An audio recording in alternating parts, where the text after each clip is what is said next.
अच्छा, मॉडलिंग की दुनिया बिल्कुल अलग है, मॉडलिंग अलग है और मीडिया के जो ड्रामास हैं वो दुनिया बिल्कुल ही अलग है, बिल्कुल ही चेंज है। हाँ। आपको क्या डिफरेंस नजर आया इन दोनों में? देखिए मुझे ऐसा लगता था कि ड्रामास वगैरह ये में बहुत ही कुछ अजीब होगा, ये होगा, लेकिन मैं जहाँ गई हूँ वहाँ मुझे बहुत सपोर्टिव लोग मिले और बहुत अच्छे भी लोग मिले।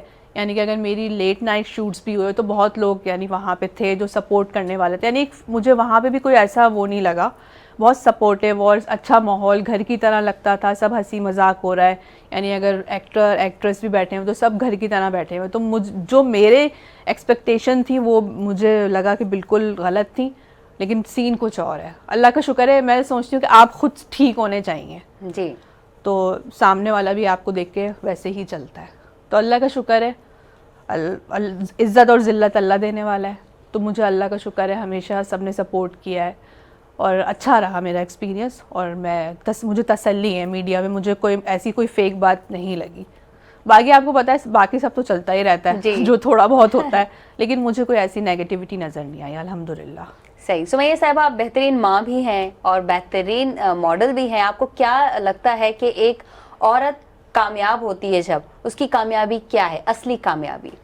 असली कामयाबी देखिए कि मैंने अपनी जो भी शादीशुदा लाइफ थी उसको मैंने अपना वक्त दिया, अपने घर को दिया, अपने बच्चों को अपना वक्त दिया। तो ऐसा लगा कि बस अब जब मेरे बच्चे बड़े हो गए तो मुझे लगा कि मेरा काम जो था ना, अच्छा खासा जो था, वो वक्त गुजर चुका है। तो अब मुझे अपने ऊपर कुछ फोकस करना चाहिए।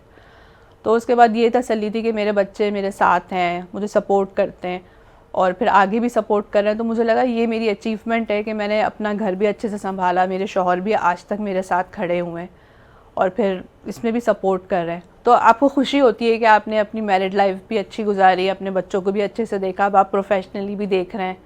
तो ये अचीवमेंट ही हुई, आपके दिल को तसल्ली है कि आप अच्छा कर रहे हैं, तो ये अचीवमेंट ही है। बिल्कुल ये अचीवमेंट है, लेकिन ये अचीवमेंट हासिल करने तक क्या हमारी उम्र नहीं निकल जाती, वक्त नहीं निकल जाता? जी बिल्कुल, आप सही कह रही है, लेकिन मैंने आपको जैसे पहले कहा कि उम्र, age is just a number, लेकिन उसके साथ बहुत ज्यादा चेंज हो जाते हैं, हमारे हार्मोन्स चेंज होते हैं, हमारी थॉट्स चेंज होती हैं, कमजोरियां कुछ हो जाती हैं। लेकिन मुझे पता नहीं, मुझे मेरी फीलिंग्स ऐसी है कि मुझे लगता है कि अभी भी मेरे अंदर जो वो बचपना और वो चीज़ें होती हैं ना, वो अभी भी जिंदा है। तो अक्सर जो है मेरे बच्चे खुद कहते हैं कि हम बड़े हो गए, मम्मा आप बड़ी नहीं हुई हैं। तो ये वही बात है कि मुझे अभी तक ये लगता है मैं बहुत कुछ कर सकती हूँ। मैं बहुत भाग दौड़ भी कर लेती हूँ, अल्लाह का शुक्र है। जो टास्क होता है ना वो भाग भाग के कर लेती हूँ। तो मुझे लगता है कि मैं कोई इतनी ज़्यादा एजड नहीं हूँ कि मैं भाग दौड़ नहीं कर सकती। अभी भी टाइम है जी, जितना कर सकेंगे उतना करेंगे, कोई इशू नहीं है। वक्त हालात पे डिपेंड करता है।